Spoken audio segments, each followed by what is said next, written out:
Welcome back to the channel, guys. This is Scott K. So I don't really know what's going on with keyboards these days, honestly, because they just get stranger and stranger and just kind of crazy.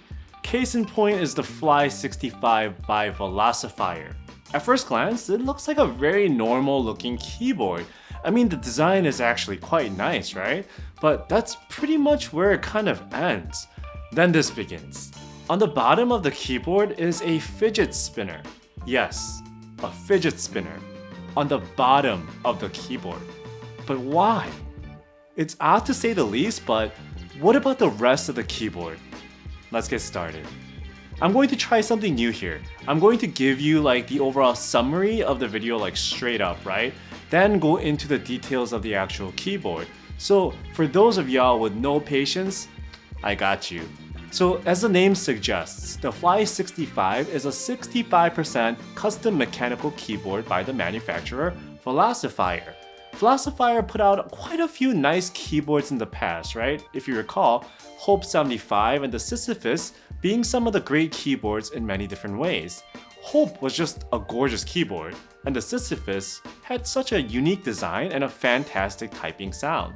So when I received the Fly65, I had high expectations.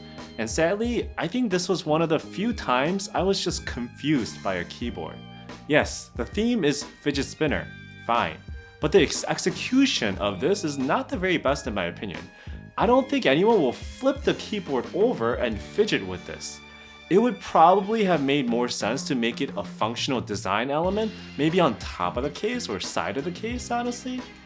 Yes, I do get it. You can get a wrist rest with like another fidget spinner on it, but still, then you start getting into the function of the keyboard and stuff, right? And I have to say, it could be better, especially experiencing some of the great products of the past from Velocifire and a lot of the great options out there right now. First of all, my version came with a hyper flexi cut 1.2mm PCB along with a crazy soft mounting system. The keyboard is very soft to a point where it's like pushing the limits. And even with some loud and proud texy tactiles I put on here, the sound of the Fly65 with like no foam at all, it's not quite there. Check it out.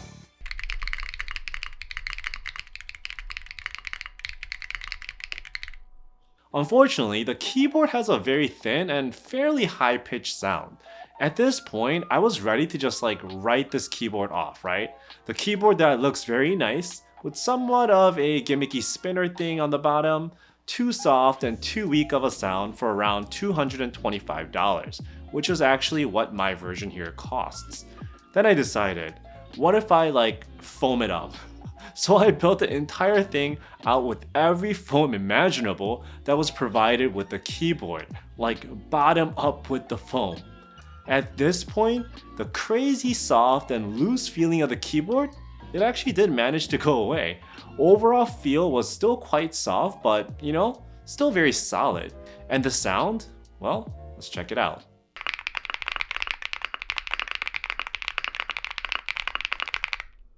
Okay, the sound got much better too, but at the same time though, this is one of the most foamy, marbly sounding keyboards I have experienced lately.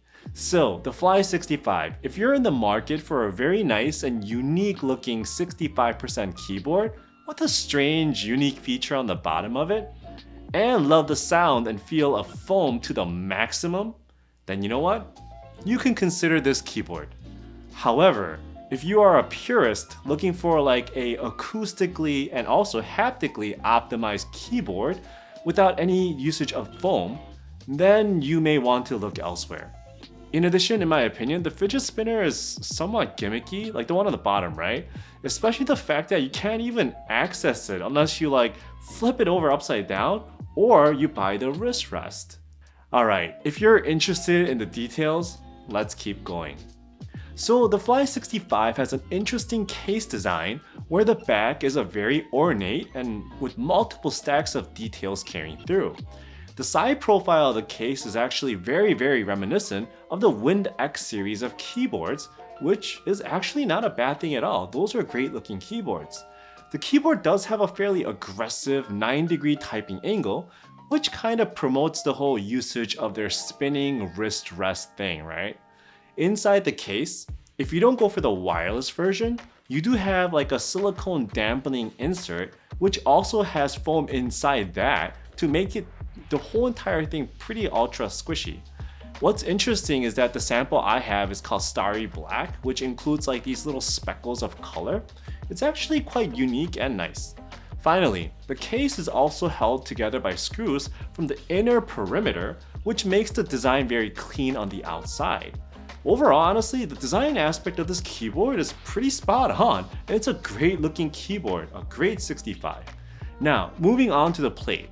While you don't have you do have the option of different plates, right? I think you could get FR4, aluminum, as well as PC.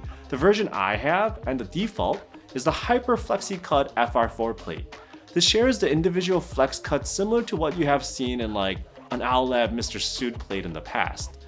What's interesting is that the Fly65 plates are designed to be able to accept plate-mounted stabs, while you could also use the screw-ins also, right? So you do have that option, and I was actually provided with a set of the plate-mounted stabs.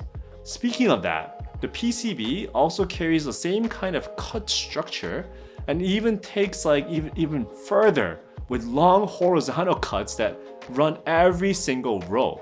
Now you can probably see why this thing is so flexible. Adding to that flex is the 1.2mm thinness. Yeah. As expected, the PCB also features south-facing hot swap sockets, in this case made by Jwick. The Fly65 is actually a PCB-mounted keyboard, which means that the tabs for the gaskets are right on the PCB. While mine is wired, you can also get this in wireless, and the PCBs are VIA and QMK compatible. It also works with both PC and Mac. Foam, a very important component for this keyboard, because this is like the saving grace for the Fly65 in my opinion. You got everything you need, like 2 different types of case foams, the plate foam and the PE foam. For this keyboard, I would actually suggest you use pretty much all of these. Now, something interesting additionally about the Fly65 is its mounting style. You got 2 different types. First one is actually the gasket bean type, and it just pops onto the PCB tabs like this. You actually just use 1 per tab, and you can adjust the softness depending on which hole you are using. The other option is actually more standard, the gasket sleeve style, but with a twist. Instead of being a flat gasket sleeve, you have these little nubs that kind of help to act like additional springs, creating like a little bridge. Yeah, so softness is pretty much what they're going for with either mount structure. For this build, I decided to go with a set of Tech C tactiles. These are actually very snappy and they're quite loud in my opinion.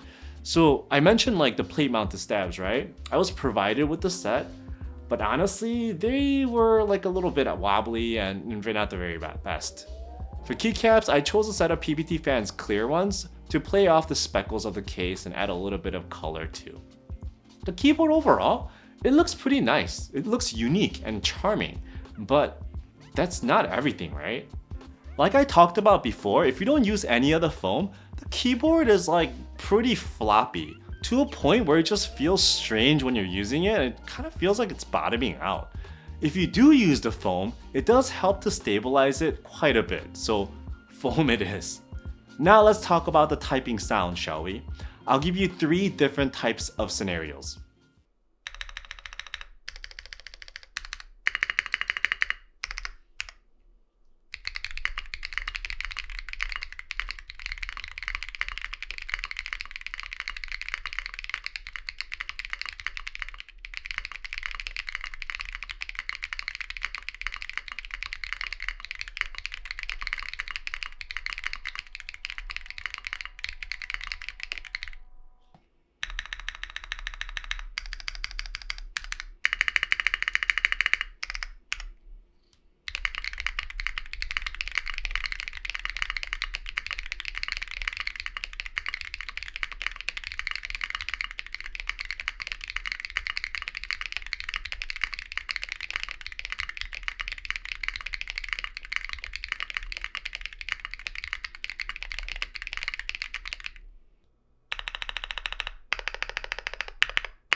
So I realized that the Fly65 with all the flex and cuts sounds pretty thin. It's especially evident when you go with like the gasket beans.